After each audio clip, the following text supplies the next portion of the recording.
Very good morning, students. Until we into the 18th century, China and India were among the world richest countries. Which countries was the richest in the world up to 18th century? It was India and China, and they were also preeminent in Asian trade. However, from 15th century, China is said to have restricted overseas contacts and retreated into isolation.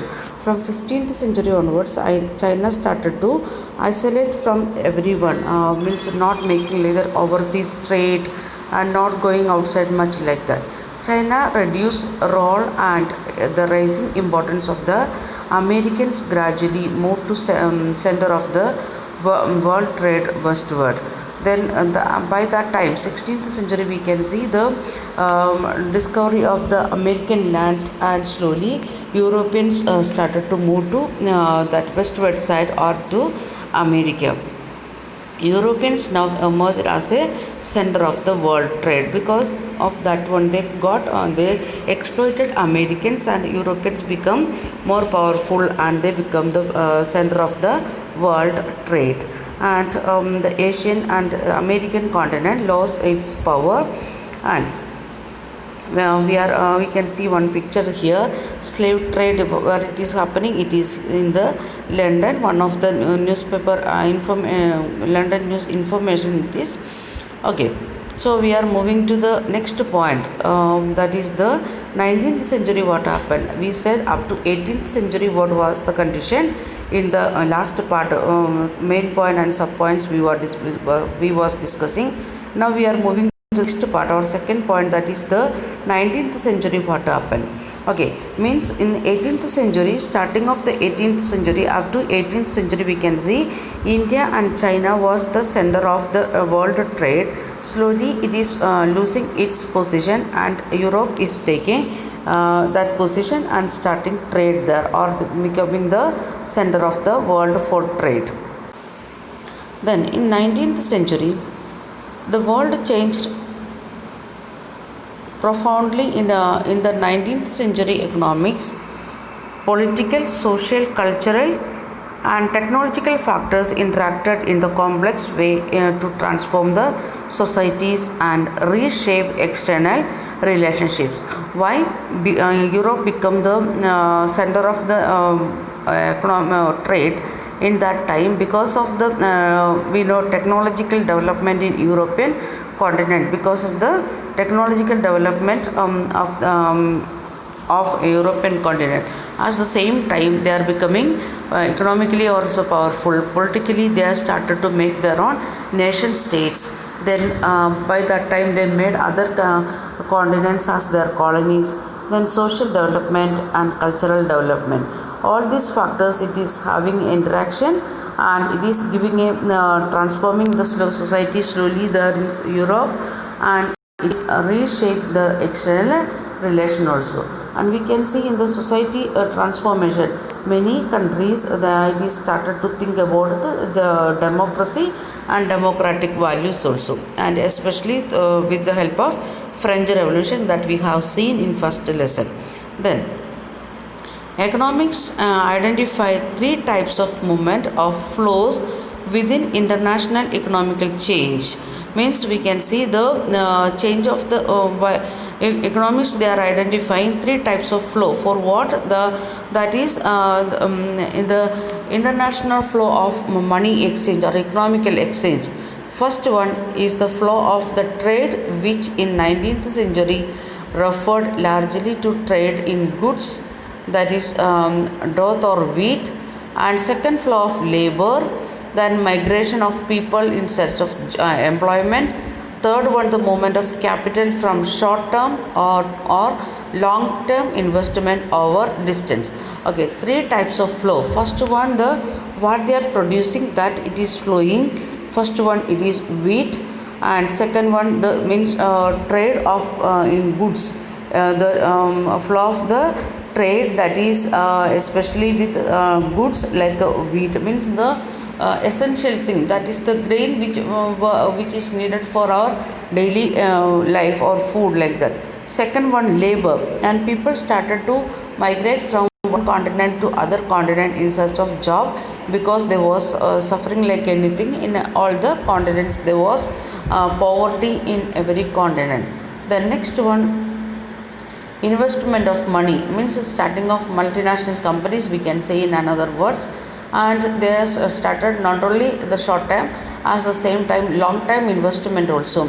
And it is, for example, Europeans, those who came here in the name of East Indian Company. With that, some of the private people also came, and they are also starting trade here, and for that they are investing some amount of money. So like this, three types of economies they identified.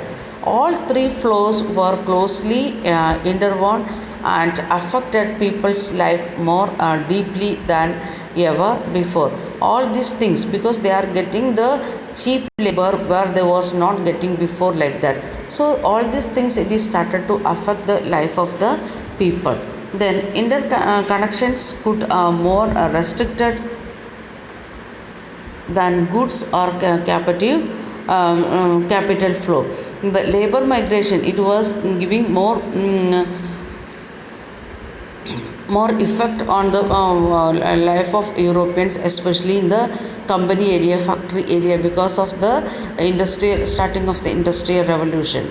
Yet it helped us to, understand and 19th century world economy better if we look at the three flows together. If we are seeing all these three flows together, then we can understand it is in better way.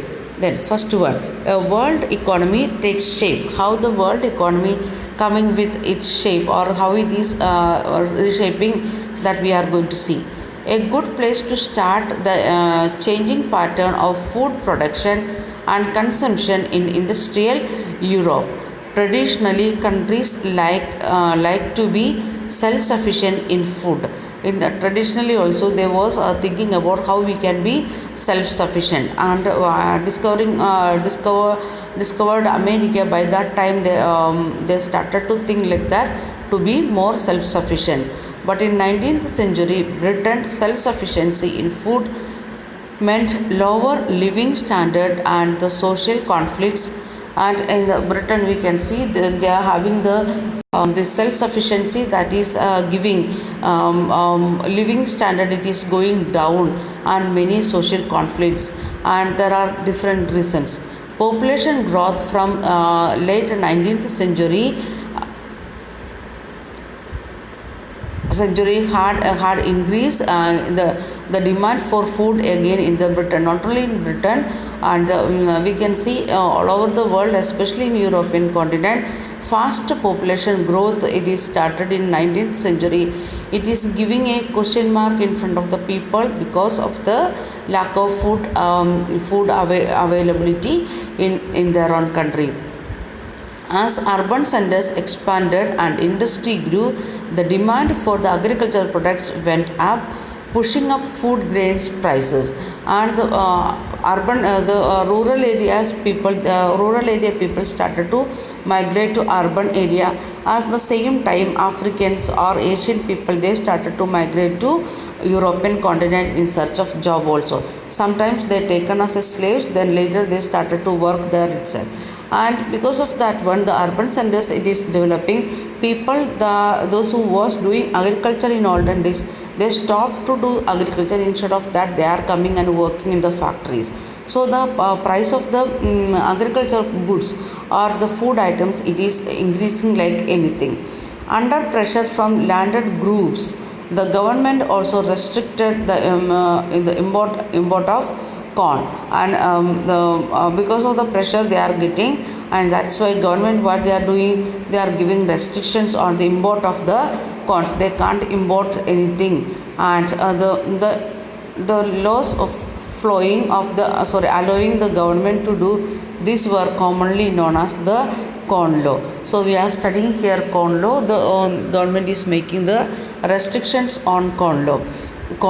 And unhappy with the high food price, industrialists and the urban dwellers forced to forced the abolition of the corn law. So if there is much restrictions on from government side, knowingly or unknowingly people will start to disobey that one. Same way it happened in Britain also. People started to avoid or abolish the corn law. They are getting that force. They are coming to the compulsion. After the corn law was scrapped, food could be imported into Britain more cheaply than it could be produced within the country. Then British people, when they was here in 18th century, 19th century, what they done? They taken our food items in very cheap rate, and they taken that one to Britain. So because people said like that, we won't obey the corn law. So we now very easily people they started to get the British people, they started to purchase food items from other continents or other countries. When we are comparing that one, it is very cheaper than they are producing in their own country. So British agriculture was unable to compete with import. So the the farmers, those who was doing the agriculture activity there in the Britain, they become in pressurized condition, because people they started to get in a cheaper rate, cheaper food items. Then vast areas of land were now left uncultivated, and thousands of men and women thrown out of work. So what happened? Many people, the land people was not ready to work, or they lost their job, because what they are producing it is giving by 50 rupees, and what the people they are bringing from outside it is giving by 30 rupees. So knowingly or unknowingly all the people will purchase from the cheaper item, and the other people, those who was working as a farmers, they started to stop their work, and many of land become uncultivated, and many people they become jobless people. They flocked to the cities or migrated overseas. Then the British people they themselves started to, from the urban area, so the rural area people or farmers, they started to move to urban area or migrating to other continents like Asia, Europe, like that, America, Africa, like that. As food price fell, consumption in Britain rose. The price of the things it is going decrease. So what will happen if the price is going down? Knowingly or unknowingly, we will start to consume things more. From the mid 19th century, faster industrial growth in Britain also led to higher income, and therefore more food import. And how the industrial area, many people they started to work. So according to that, we can see the faster development of industry in Europe, and it is giving better income to the people, those who left agriculture and came to factory area or industrial area. So they are getting better income, so they started to import many things. Around the world, the Eastern Europe, Russia, America, and Austria, land were died, and food production expanded to meet British demand. And when we are looking to the all the continents, we can see all the continents they are started to produce many food items, especially because of Britain, because the highest demand of the Britain for the food items. And it was not enough merely to clear land for agriculture. Railways were needed to link agriculture region to the ports. New harbour had to be built, and old ones expanded to ship and the new cargoes. And people had to settle on the land to bring them under cultivation. And this meant building homes and settlements. And all these activities in turn required capital and labor. Capital flow from the financial centers such as London, the den and the for labor in places where the labor was in short supply, as in America and Australia, led more migration. Then what happened? Not only the food items the people started to produce, because of the things want to move from one place to another place. So what is happening, they need more land area or more development in railway or port like that, because it should reach the food items as early as possible. So what is happening, the people, they are starting the settlement areas in Europe, and as the same time in other continents also. And from where it is, the capital is coming, the money is coming, that is from London.